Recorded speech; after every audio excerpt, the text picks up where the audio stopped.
సర్వోన్నతమైన స్థలములలో దేవునికి మహిమయు, ఆయనకిష్టులైన మనుషులకు భూమి మీద సమాధానం కలుగునుగాక. నిజమే, చాలా అద్భుతమైన మాట. అట్టి సమాధానం చేత మమ్మల్ని నింపండి తండ్రి. పాస్టర్ గారు ఎప్పుడు మనం చూడలేదు, గుర్తుపడతాడంటావా? గుర్తుపడతాట్లే, పదరా. పాస్టర్ గారు బయట కూర్చున్నారు. మరీ మంచిది, పద. వందనాలు పాస్టర్ గారు. వందనాలు పాస్టర్ గారు. వందనాలయ్యా, బాగున్నారా? బాగున్నాం సార్. బాగున్నామండి. రండి కూర్చోండి. కూర్చోనయ్యా. బాగున్నారా పాస్టర్ గారు? బాగున్నానండి. రేయ్, నువ్వు చెప్పరా. పెద్దోడు కదన్నా, నువ్వే చెప్పు. అలాగే పాస్టర్ గారు, ఈసారి క్రిస్మస్ మాత్రం ఇరగదీసేద్దామండి. మామూలుగా ఉండదండి, ధూమ్ధామ్గా చేస్తాం. తీసేస్తామంటే వేరేలాగా అనుకోకండి. పోయినసారి లైటింగ్కి 2 లక్షలు ఖర్చు పెట్టాం. ఈసారి ఒక 5 అనయా. ఈసారి ఆర్కెస్ట్రా హైదరాబాద్ నుంచి పురమైద్దాం అనుకుంటున్నానండి. దానికి 1 లక్ష అండి. ఆ సంగీతానికి తగ్గట్టు కేరళ నుంచి ఓ తెలుగు సింగర్ రప్పిద్దామండి. పోయినసారి చాలా చిన్న స్టార్ పెట్టారండి. ఈసారి ఒక 20 అడుగులు స్టార్ పెట్టిద్దామండి. స్టార్ అంటే ఏంటండి, మరి బాంబుల సంగతి మర్చిపోయావు. పోయినసారి తారాజావులో బాంబులు చాలా తక్కువ కాల్చామండి. ఈసారి ఒక నిశ్చయించుకున్నాం, మినిమం 2 లక్షలు ఖర్చు పెడదాం అనుకుంటున్నాండి. కరెక్ట్. ఊరంతా దద్దరిల్లిపోవాలి. ఊర్లో ఎవరిని నిద్రపోకుండా చేసేస్తానండి. స్టేజ్, డెకరేషన్, LED వాళ్ళు, సౌండ్ అండి, ఈ 4 ఓ 3 లక్షలు వేసుకుంటామండి. ఈసారి మన సండే స్కూల్ పిల్లలకే 20 పాటలకి డాన్స్లో, కుదిరితే ఇంకో 5. డాన్సులే కదండి, మా యూత్ కుర్రాళ్ళ స్కిట్లు కూడా ఉన్నాయి. కడుపొబ్బా నవ్వించేస్తాం. ఇక పండగ వాతావరణం క్రియేట్ చేసేస్తాం. అక్కడ ఇక మామూలుగా ఉండదండి, దుమ్ము ర్యాగ్ కొట్టేస్తాం అంతే. అండోయ్, మాటల్లో పడి మర్చిపోయాను. అన్నిటికంటే ముఖ్యమైంది ఇందు, అదేనండి, భోజనాలు. పోయినసారి 50 ఆటలు వేసామండి. ఈసారి పక్క ఊరిలో కూడా చెప్తాం, మినిమం 100 ఆటలు వేయాలండి. కూర సరిపోలేదండి లాస్ట్ ఇయర్. వీటితో పాటు చికెన్ కర్రీ, రొయ్యపాల కూడా ఉంటుందండి. ఆకు నిండా ఐటమ్స్ అండి. ఈ క్రిస్మస్కి తిన్న వాళ్ళు మళ్ళీ వచ్చే క్రిస్మస్ దాకా గుర్తుపెట్టుకోవాలండి. పేదవాళ్ళందరికీ చీరలో, ఆ పేదవాళ్ళందరికీ బట్టలు పెడదాం అనుకుంటున్నాం అండి. ఈ క్రిస్మస్లో ఫుల్ అట్రాక్షన్ క్రిస్మస్ తాత. 100 కేజీల కేకు, పిల్లలకేమో గిఫ్ట్లు. పాస్టర్ గారు, మీకు కూడా కొత్త బట్టలు కొనేస్తారండి, మీ ఫ్యామిలీకి కూడానండి. ఈ కార్యక్రమాలన్నీ ఎందుకు అనుకుంటున్నారు? వచ్చిన జనాన్ని క్రిస్మస్ పేరుతో తృప్తిపరచాలి. పాస్టర్ గారు, ఈ క్రిస్మస్ ఎంత ఖర్చు మేము చూసుకుంటాం. ఇందా నుంచి మేము మాట్లాడతాం, మీరేం మాట్లాడండి. అదేం లేదండి. మాట్లాడండి మరి.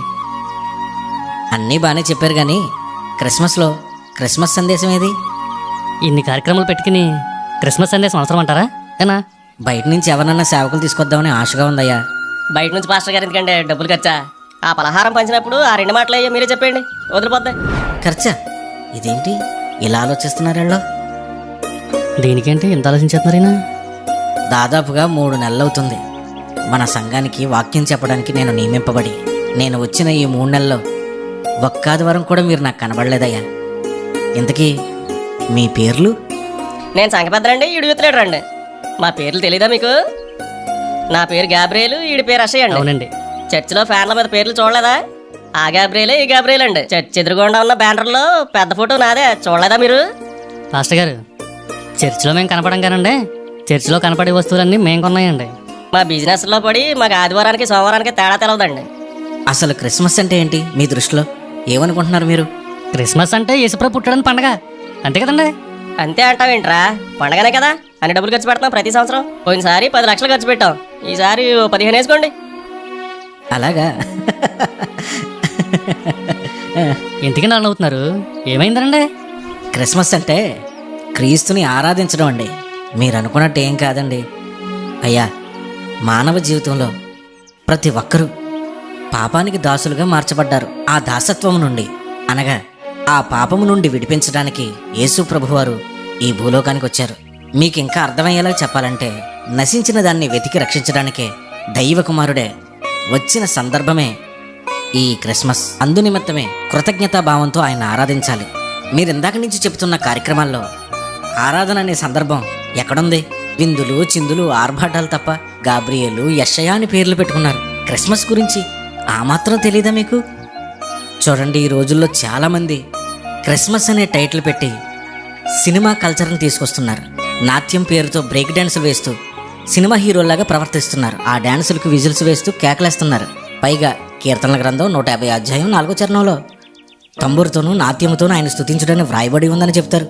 అలా వాక్యాన్ని అడ్డం పెట్టేసుకుని సినిమా స్టెప్పులు వేస్తున్నారు. నిజానికి దేవుణ్ణి ఆరాధించవలసిన క్రమం ఏంటంటే, యోహాను సువార్త 4వ అధ్యాయం 24వ వచనంలో దేవుడు ఆత్మ గనుక ఆయన ఆరాధించేవారు ఆత్మతోనూ సత్యముతో ఆరాధింపవలెను. ఈ రోజుల్లో అలా ఆరాధించేవారు ఎవరున్నారు చెప్పండి అయ్యా మీరు? లక్షలు లక్షలు ఖర్చు పెట్టి క్రిస్మస్లు చేస్తున్నారు, కానీ క్రిస్మస్ ఆరాధనలో ఒక్కరైనా రక్షించబడుతున్నారా? క్రిస్మస్ ఆరాధనలో మీరు చెప్పినవన్నీ అవసరమే, కానీ అవన్నీ తగుమాత్రంగా ఉండాలన్నా, తగుమాత్రంగా ఉండాలి. దేవునికి చెందవలసిన మహిమను మనం ఎక్కడ దొంగిలించకూడదన్నా. క్రిస్మస్లో పేదలకు వెధవరాండ్రులకు బట్టలు కొంటానన్నారు కదా, అది చాలా మంచి ఆలోచన అండి. మీరు పేదరికం అని అన్నారు కదండి, నాకు మాట గుర్తొస్తుంది. నా దృష్టిలో ఆత్మీయ స్థితి లేకపోవడం కూడా పేదరికమేనండి. దైవ భయము, దైవికమైన లక్షణాలు లేకుండా ఎన్ని లక్షలు ఖర్చు పెట్టి క్రిస్మస్ చేస్తే ఏం ప్రయోజనం అండి? దయచేసి ఒక్కసారైనా ఆలోచించండి. గాబ్రియల్ గారు, యశయ్ గారు, క్రిస్మస్ అంటే 100కి 100 పాళ్ళు దేవుణ్ణి ఆరాధించడమేనండి.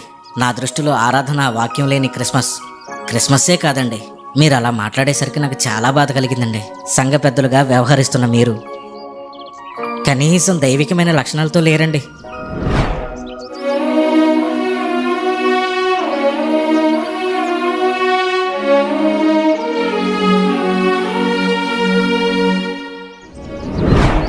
నిజమే పాస్టర్ గారు, మీరు చెప్పింది కరెక్టే. దేవుణ్ణి ఆత్మతోనూ సత్యంతోనే ఆరాధించాలండి. అవును పాస్టర్ గారు, ఇన్నాళ్ళు డబ్బుందన్న గర్వంతో క్రీస్తు పుట్టుక పరమార్థం ఏమిటో మేము తెలుసుకోలేకపోయాం. ఎన్నో డబ్బులు ఖర్చు పెట్టి ఆడంబరంగా చేయడమే క్రిస్మస్ అనుకున్నామండి. మీలా ఎప్పుడూ ఆత్మీయంగా ఆలోచించలేదండి. ఈ లోకంలో డబ్బుకు ప్రాధాన్యత ఇచ్చి దేవుని మందిరాన్ని కూడా విడిచిపెట్టేశాం. అవునండి, ఇక నుండి క్రమం తప్పకుండా దేవుని మందిరానికి వచ్చేస్తామండి. చాలా సంతోషం. మన క్రిస్మస్ ఆత్మీయమైన క్రిస్మస్గా జరిపించి అందరికీ ఆదర్శంగా నిలుద్దాం. అందరికీ ఆత్మీయమైన క్రిస్మస్ను పరిచయం చేద్దాం. క్రిస్మస్ అంటే ఆడంబరం కాదు, క్రిస్మస్ అంటే ఆరాధన అని మనం చెబుదాం తమ్ముడు. అలాగే పాస్టర్ గారు, వందనాలు పాస్టర్ గారు. వందనాలండి. జాగ్రత్తగా వెళ్ళరండి.